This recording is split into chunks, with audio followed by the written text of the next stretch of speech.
Jackie? Hello. Yes, sir.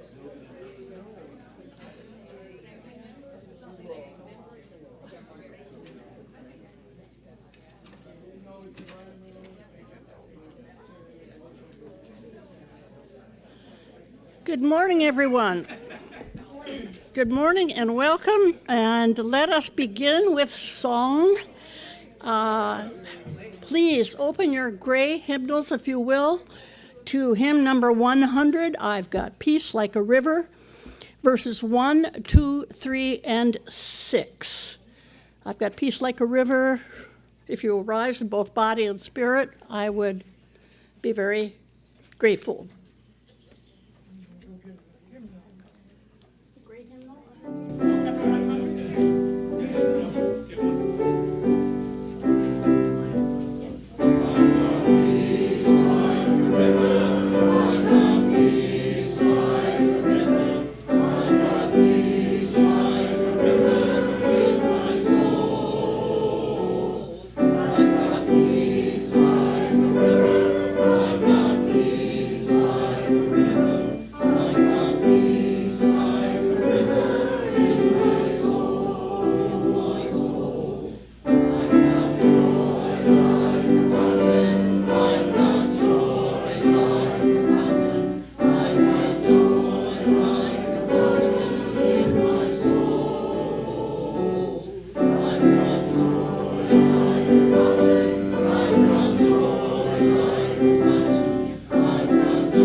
Very good. You may be seated. Are you hearing me okay? Yes. Yes? All right. Good morning again. I'm Sharon Whitehill, and I will be your worship associate today.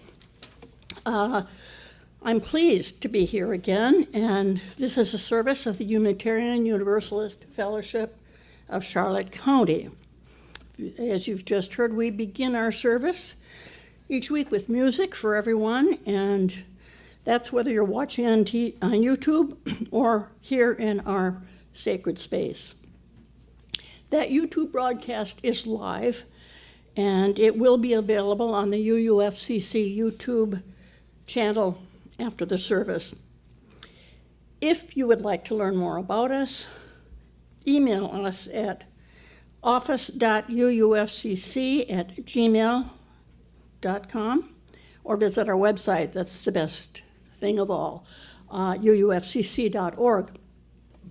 Now, if you're with us for the first time, and I happen to know there's at least one person who's with us for the first time, and we also have some guests, and so if you are comfortable doing so, would you, or Doug will come around with the mic, if you would just tell us who you are and what brings you here.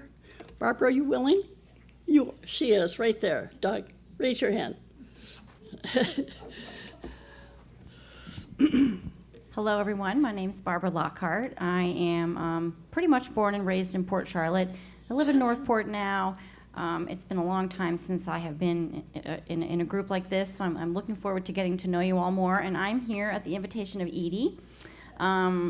I am the current president of the Environmental Conservancy of Northport and surrounding areas, and we are also here to listen to the speaker today to talk about CHEC. So just spreading the common knowledge of the importance of nature, which I know you all already know. So that's why I'm here today, to get to know you all better and enjoy the presentation and the music. Thank you. I knew you wouldn't be shy. That's great. That's great. Dave, would you be willing?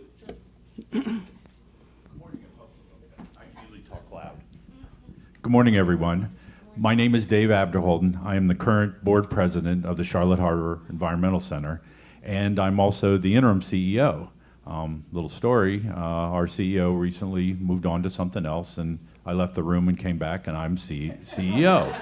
So we are very, very honored to be here today to speak with you. Our park manager, Ashley Cook there, will be doing a wonderful presentation for you.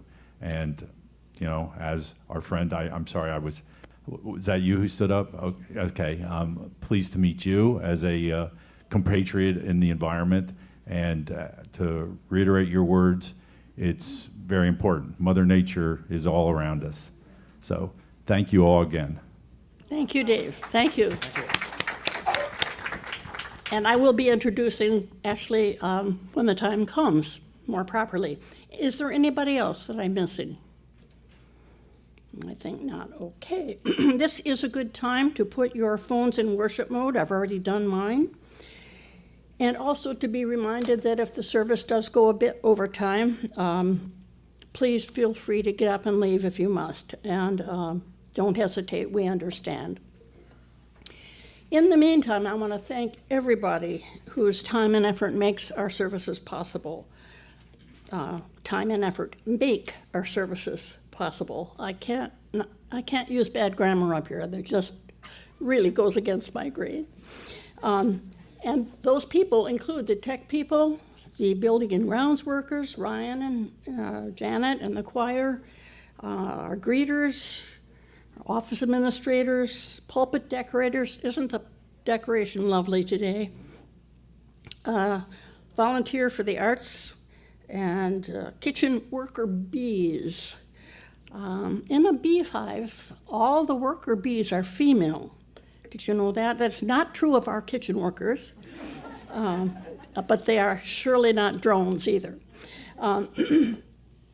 So a special thanks to all of you who have honored your pledges, because of course that's what keeps us operational. We are a progressive and inclusive spiritual community in the heart of Charlotte County. We welcome all fellow seekers of their own truths, regardless of age, ability, economic status, or education. We welcome you regardless of skin color or language of origin, regardless of your gender identity or your sexual orientation. As with everyone else, you are welcome here.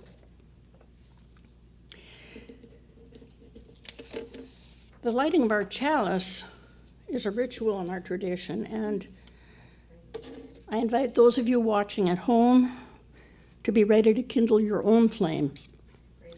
As Mary Holly? I'm sorry? Oh, I forgot the prelude, didn't I? Let's not light the chalice yet.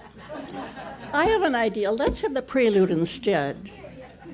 Ryan, I apologize. Go ahead.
Just so you know, this is a sign of applause in American Sign Language, and if you're comfortable doing that, we appreciate it. Now, let us light the chalice. Thank you. And Mary Holly will help us with that.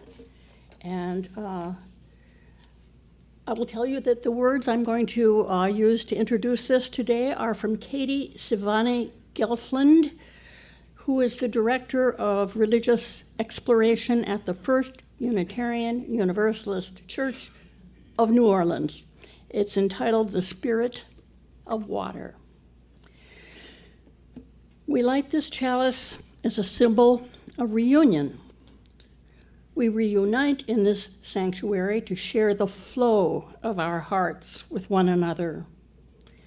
We gather together in ritual to celebrate our fountains of joy, to hold each other through storms of grief, to guide one another through the rapids of transformation, to rest together on ponds of stillness. Together we honor the spirit of water in its many forms and its life-giving essence. Please join me now in speaking our words of affirmation printed in your order of service. Love is the spirit of this fellowship, and service is its law. This is our aspiration, to dwell together in truth, to speak truth in love, and to help one another. Amen. We will now have a treat from Edie and Scott with their music. Thank you for coming.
Thank you, Edie and Scott.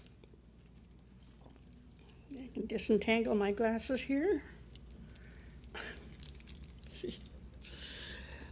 We have opening words, and they are by the poet Langston Hughes. And if you want to follow along in your hymnal, they're printed on number 528 in the gray hymnal. It's often easier to follow poetry when you have the text in front of your eyes. Interestingly, this poem, number 528, was originally titled "The Negro Speaks of Rivers." I've known rivers ancient as the world, and older than the flow of human blood and human veins. My soul has grown deep like the rivers. I bathed in the Euphrates when dawns were young. I built my hut near the Congo, and it lulled me to sleep. I looked upon the Nile and raised the pyramids above it. I heard the singing of the Mississippi when Abe Lincoln went down to New Orleans, and I've seen its muddy bosom turn all golden in the sunset. I've known rivers, ancient, dusky rivers. My soul has grown deep like the rivers. I seem to be getting my order mixed up this morning. It looks like it's time for our Book of Life. And that is a red book that resides on the table back as you come in the sanctuary to your right, in which we share in written form our joys and sorrows and life milestones by writing them in the book. I see Trudy is bringing it up to me. I asked Jackie to check, thank you, Trudy, to see if there were anything in it, and it turns out there's nothing in it this morning. So thank you anyway, Trudy, I do appreciate it. And you take advantage of this beautiful book. It's a permanent record of our life milestones. So I appreciate your cooperation, both of you. Also, just so you know, if you would like to have something in the red book that you are not here to write yourself or don't want to write yourself, you can email it to the worship associate for that Sunday to bookoflife@uufcc.org, and whoever it is here in the pulpit will read it out for you. Just be sure that you get it to us before the Saturday of the service. Now, we have another ritual that's very similar. This is joys, sorrows, and life milestones, not in written form, but in oral form. And I would introduce any one of you who has a joy or a sorrow to share, please to come up to the microphone and do so. And just remember that everything is going out on YouTube. So this will be a public announcement. Then I'll probably go back and sit down. Is it on? It should be.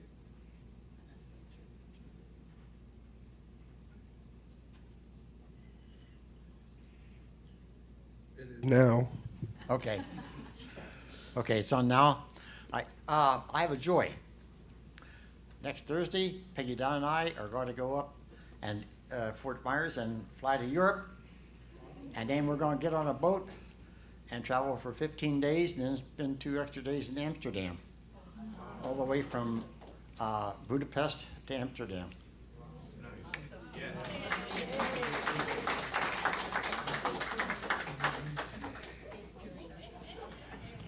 I recently saw Titanic for the first time, so I still can't fathom the idea of getting on any boat right now. I have a joy and a sorrow. I'm going to start with the sorrow. So some of you might know an actress named Shannon Doherty. She played in Beverly Hills 90210 and Charmed. She recently passed away yesterday for her breast cancer that spread. And it is a great sorrow because Charmed, while one of my favorite TV shows ever, it was a big part of my adolescence, and it was actually really my first big exposure to Wiccan, which I've been one for years. So prayers for her family right now.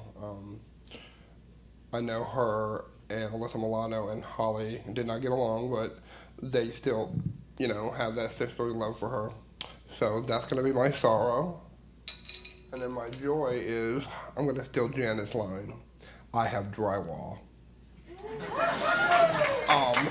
So I really want to thank Doug for helping me get the electrical work done. Well, I can't, oh, there he is. And then Janet for her interior decorating ideas that I will be implementing to some degree.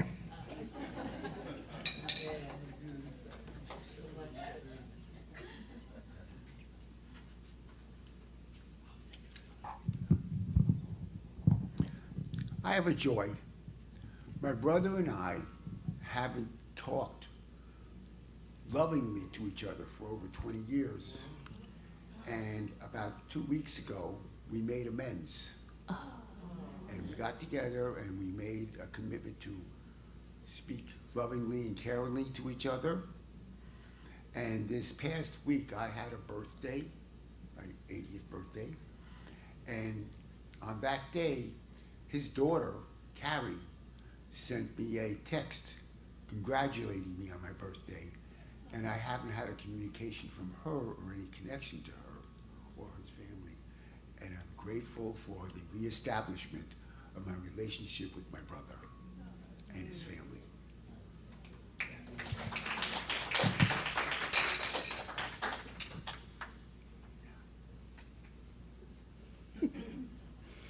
Mickey Mouse. Excited about the message today. This is probably our only home, this planet. I'm not sure, but I think it is. And we need clean air, we need clean water, we need nutritious food, and we need people. Many of you know our dear little Debbie. She called me last night. The situation in Wisconsin is dire. Her husband's stroke is severe. She feels our love, our support. That's really all we can do. Debbie loves Mickey and Minnie. Debbie gave me these. Debbie gave me this. Sometimes I make mouse calls. I often made mouse calls next door to Debbie and Ed. If any of you need a mouse call, call me.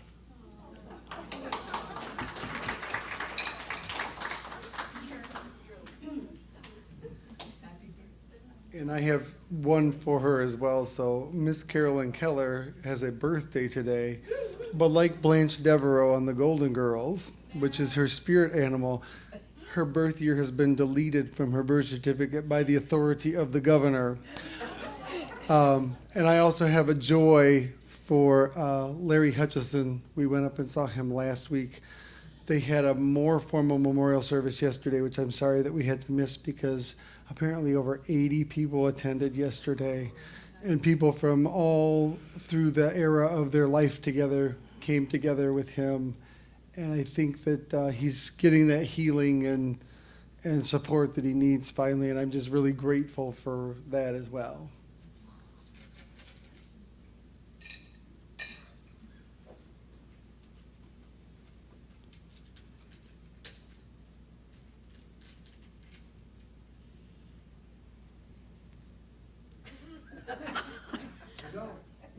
Okay, I have two.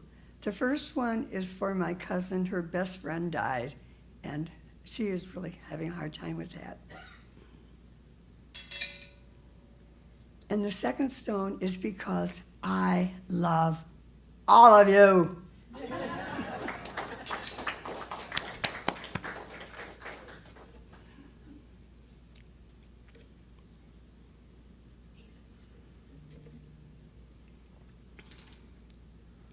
This is done to note the attempted assassination yesterday of Donald Trump.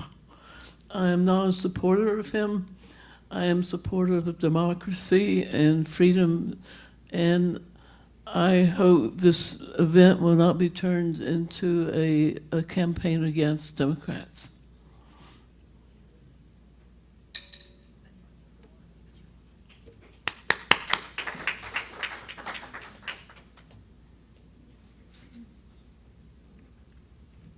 And I have one final stone that will represent any joys or concerns too tender to be spoken aloud, but know if they are in your heart, you are in our hearts.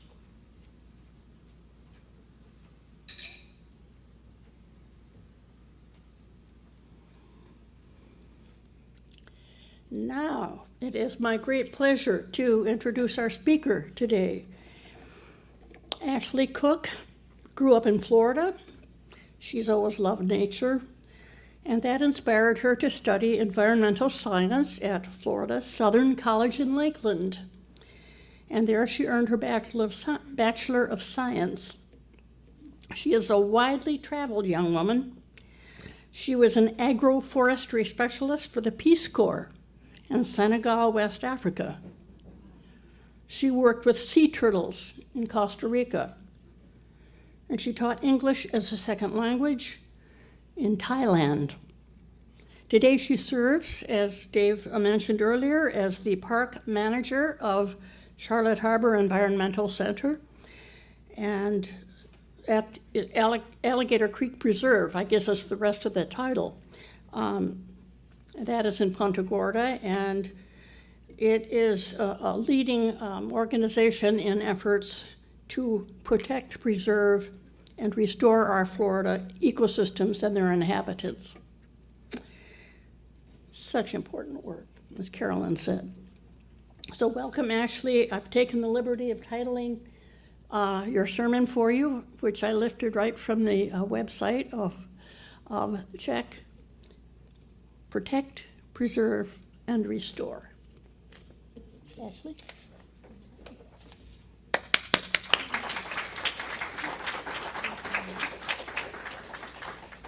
Thank you for that introduction. Good morning, everyone. Good morning. My name is Ashley Cook. I am the park manager of the Alligator Creek Preserve in Punta Gorda. Thank you all so much for having me today on behalf of the Charlotte Harbor Environmental Center to share with you some of the work that we do within our community. So I'd like to start by just a quick show of hands. Who has heard of our organization before, or even better, has visited some of our parks? All right, so there's a pretty good amount of hands in the air. For all of you who still have your hands down, this is my personal invitation to you to come see us. Come visit us and be able to witness some of the natural beauty that Florida has to offer.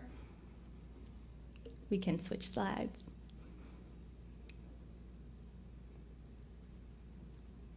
There we go. Okay, so a little bit more about who we are. The Charlotte Harbor Environmental Center is a nonprofit organization that for the last 38 years has been dedicated to providing environmental education, recreation, and conservation efforts to the community. We have 2 locations to do so, one being the Alligator Creek Preserve in Punta Gorda. The other is Cedar Point Environmental Park in Inglewood. So both of these locations have their own unique programs, events, and activities throughout the year to better engage and inform our community about various environmental topics. So one of our main pillars is providing environmental education. And something I think that is really special and really important is providing that environmental education, not just for the little ones, not just maybe for our older generations, or even the ones kind of in between, but it's providing environmental education for all.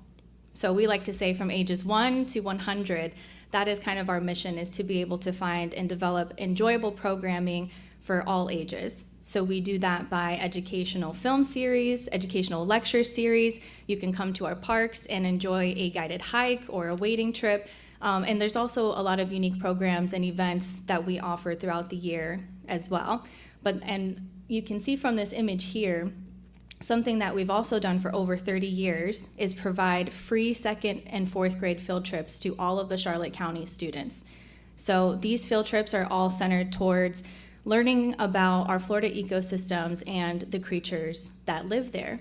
So each year with this program, we are reaching thousands of elementary students and hundreds of teachers and chaperones who come and attend these trips as well.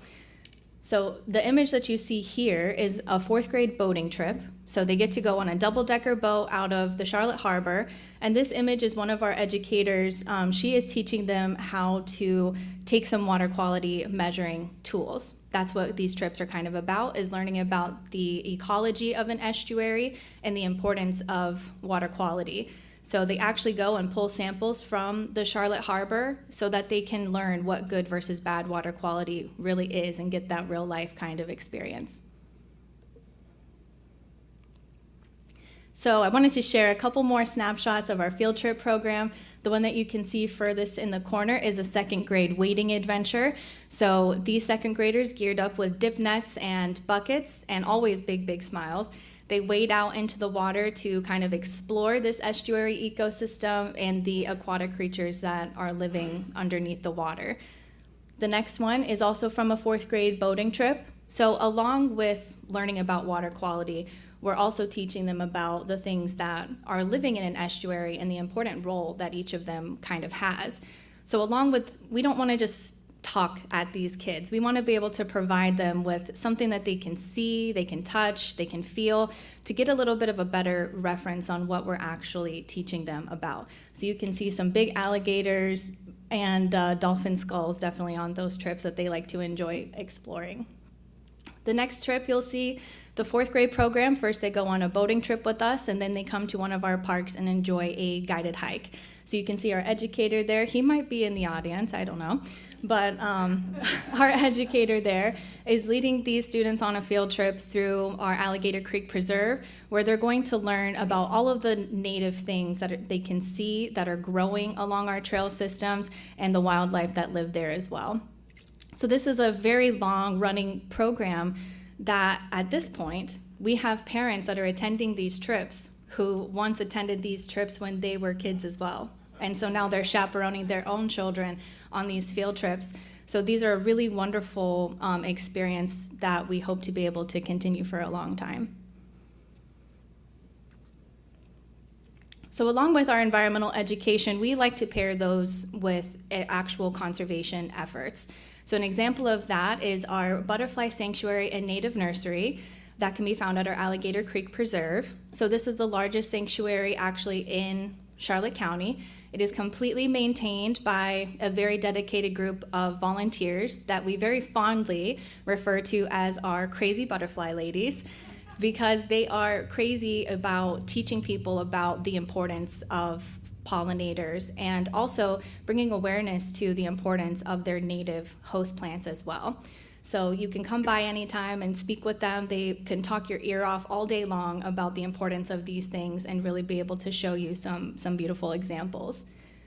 So our location also features a native plant nursery to provide access to all of those beautiful and beneficial plants that you see and learn about in our sanctuary, so that our visitors can take these plants back and incorporate them into their own home landscapes to further support the pollinator populations. So it's a really wonderful amenity that we have to be able to just kind of take a stroll and see all the beautiful pops of colors from the butterflies and the native plants that are growing there.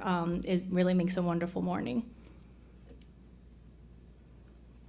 Another example of pairing environmental education with conservation efforts is our vertical oyster gardening initiative.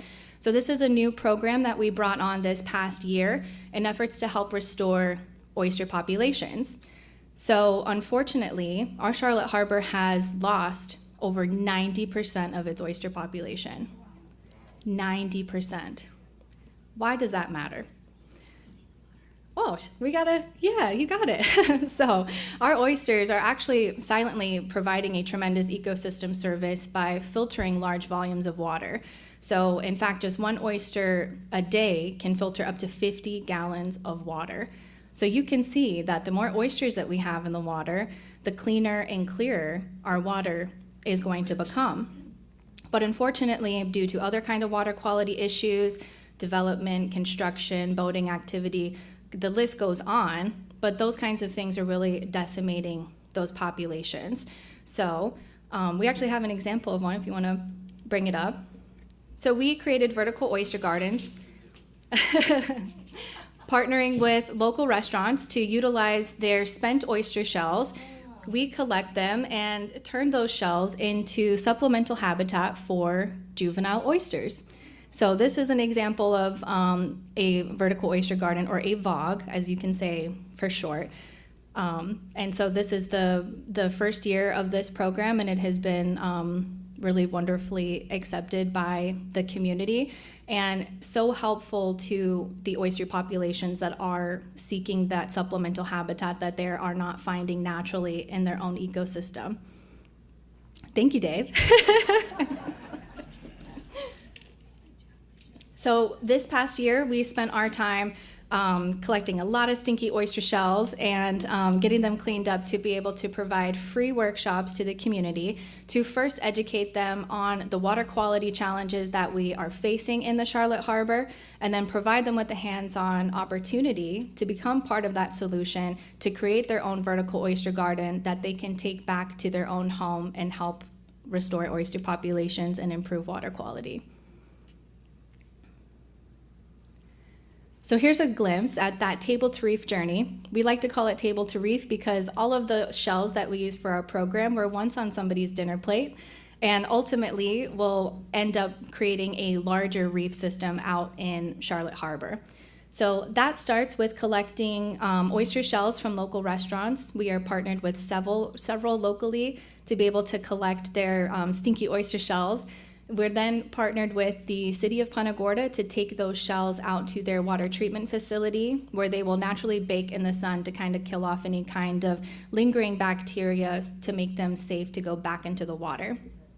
So once they're ready, we pick them back up, we drill holes. We have many wonderful volunteers who help to aid in this process.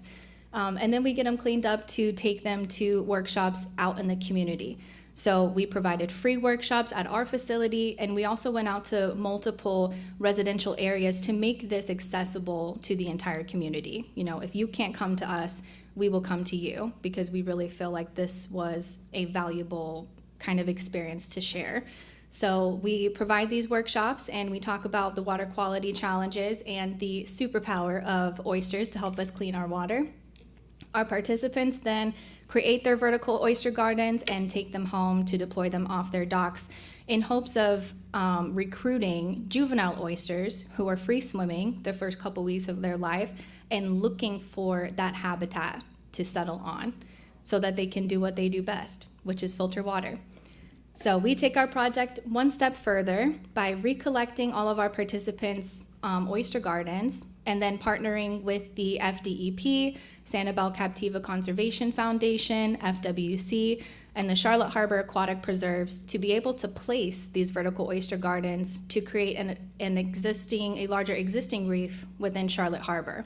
So immediately, we are increasing biodiversity of the reef system, we're increasing food sources, and we're also creating a larger habitat and shelter for over 300 different aquatic creatures that benefit from the presence of these oysters. So we like to call them our superheroes. So in being able to go out into the community, we're really listening to what they're asking. We get a lot of different questions.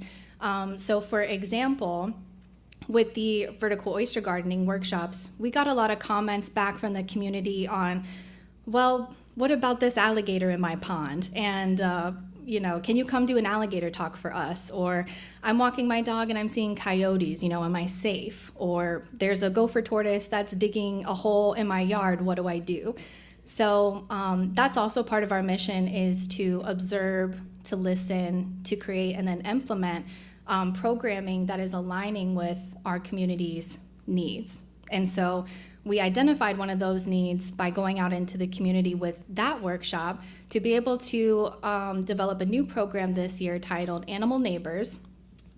We felt as if it was important by listening to what people were saying and kind of just realizing or noticing some of those problems ourselves. With more wildlife and humans being pushed together, it is a really important time right now to be able to kind of learn how to live together.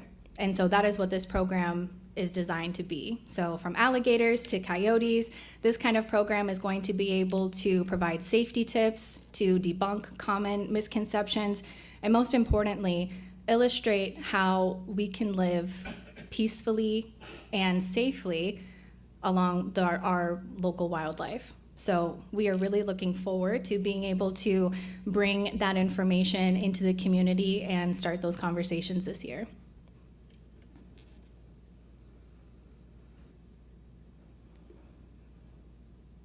So I'd like to leave you all with this quote. It is from Baba Diome, who is a Senegalese forester. Now you might have heard, Senegal is a West African country that is very special to me because I was placed there as a Peace Corps volunteer. So Baba's words are important to me in more ways than one. So I'd like to read to you what he wrote. He said, "In the end, we will only conserve what we love. We will only love what we understand, and we will understand only what we are taught." I'd like to read that again. In the end, we will only conserve what we love. We will only love what we understand, and we will understand only what we are taught. If somebody's words could be our mission statement, this would be it. This is us. This is who CHEC is. And it is an honor and a privilege to be one of the organizations to provide these experiences and these opportunities for the community so that they can understand, so that they can love, and so that they can conserve. So I thank you all for your time. I thank you for your attention, and I greatly thank you all for your support. Thank you for having me.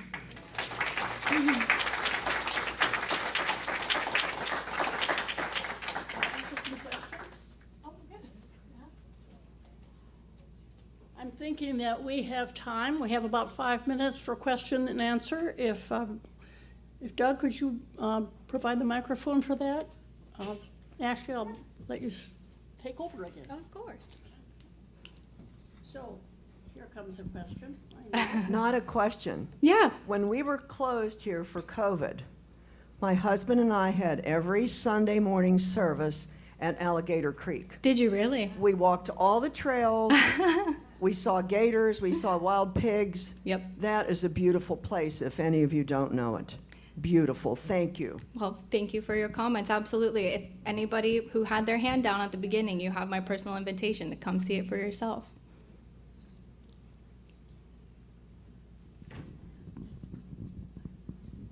Come on, you must have questions. Lori. Wait. I don't know if this has anything to do with you, but what happens to the alligators that get taken out of ponds?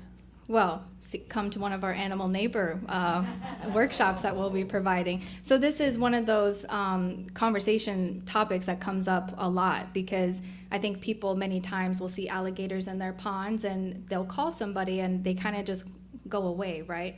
So many people think, oh, they go to live on a beautiful alligator farm or they're relocated to a preserve or things like that.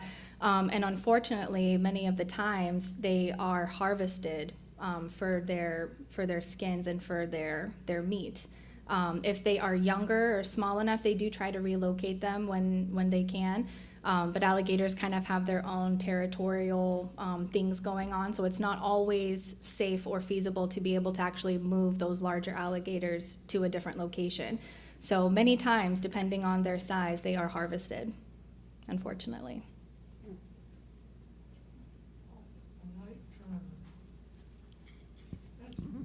interesting is a very polite term. Yeah. Yeah. How much does the sugar cane runoff in Lake Okeechobee cause our problems downstream? So everything above us comes down the stream. So everything ultimately is definitely interconnected. And so the runoff that comes from those kind of sugar farmings and things like that ultimately does have some kind of impact to, you know, what we see in our waters. But especially coming down from like the Peace River and things like that, that's where we see a lot of those issues with the Charlotte Harbor area more kind of specifically. Time for one more question. What about all the dredging that they're doing? What about all the dredging that they're doing, like over by Sunseekers and? Yeah, so dredging is actually one of the biggest reasons why we are seeing a decline in the oyster population. So those reef systems, you know, if they're torn down, they can't keep building kind of on top of each other. And in Charlotte Harbor, we also have the small-toothed sawfish, which is a very endangered species. So that also kind of interferes with their natural habitat that is so critical in preserving at this very moment in time. So dredging is definitely one of those things that has a real big impact to our waters and also the creatures that live there. All right, thank you all.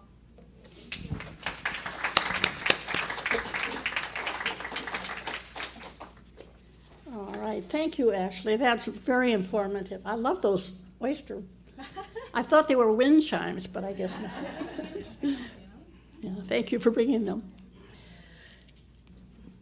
Yes, we now have, we have music.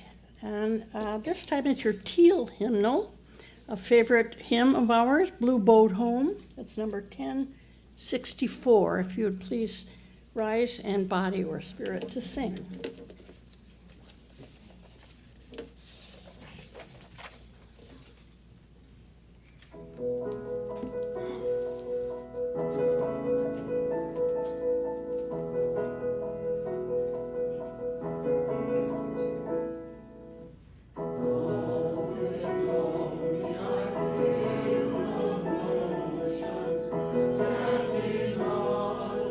Mountains and plains,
I love that song.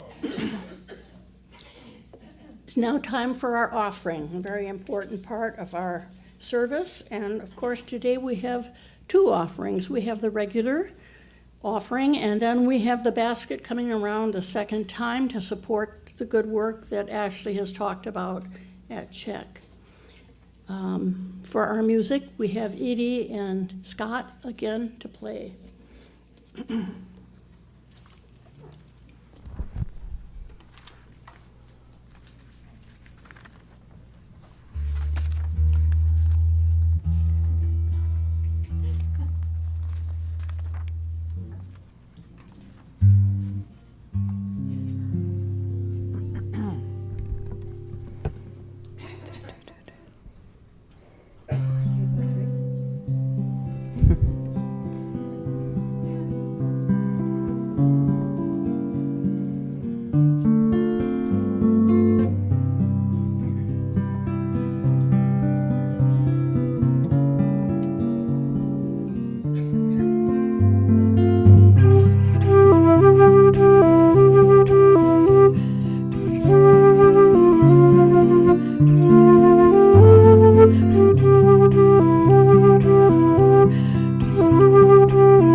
Thank you again. If you will turn your order of service to the back, you will see the life of this community for the coming week printed. And I encourage you to look that over and make sure you don't miss any meetings or opportunities. And I will move now to the closing words. for today. They are from Kiowa poet N. Scott Momaday. He died this past January at the age of 90. His novel, House Made of Dawn, was awarded the Pulitzer Prize for fiction in 1969. He's written many other works since then. But that book is considered the first major work of the Native American Renaissance, parallel to the Harlem Renaissance. Today's words are taken from a later book of Momaday. It's called Earth Keeper, Reflections on the American Land. The waters tell of time. Always rivers run upon the earth and quench its thirst. Bright water carries our burdens across long distances. Without water, we and all we know would wither and die. We measure time by the flow of water as it passes us by, but in truth, it is we who pass through time. Once I traveled on a great river through a canyon. The walls of the canyon were so old as to be timeless. There came a sunlit rain, and a double rainbow arched over the river. There was mystery and meaning in my passage. I beheld things that others had beheld thousands of years ago. The earth is a place of wonder and beauty. And appropriately now we will have our closing music, hymn number 163, If You Rise in Body and Spirit, for the Earth Forever Turning, number 163. Other book, great book.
Seated. For some reason, I've screwed up the order of things all morning long. We will now extinguish the chalice and close the service. And please, let's join together, if you will, the words in your order of service for chalice extinguishment. We extinguish this chalice, but not the light of hope, the fire of commitment, or the warmth of community.